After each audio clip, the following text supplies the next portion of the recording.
आपने सबसे पहले पूछा कि भाई महंगाई और रोजगार के बारे में। महंगाई के ऊपर बहुत नियंत्रण करने का काम, आज जो इन्फ्लेशन है वो मैं समझता हूँ कि पूरी दुनिया में जहाँ सबसे कम है वो भारतवर्ष के अंदर है, और उसका डायरेक्ट जो है वो महंगाई से उसका रिलेशन है।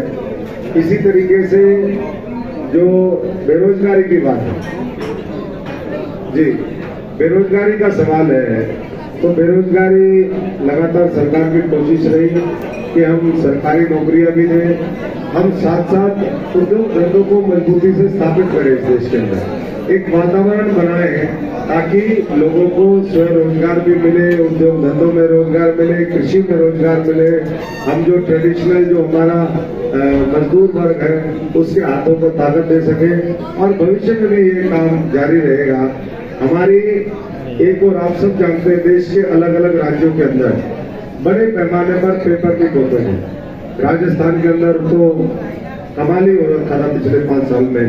पूरे देश के अंदर अलग अलग बहुत बड़े बड़े गिरोह चलते थे जो युवाओं के साथ ठगी करते थे, उनके भविष्य के साथ खिलवाड़ करते थे। उसके ऊपर वर्तमान सरकार ने आखिरी दिनों के अंदर कानून बनाया, उसको लागू करने से नौजवानों को रोजगार सही समय पर मिलेगा और बार बार ये जो पेपर लीक का मामला है ये रुकेगा।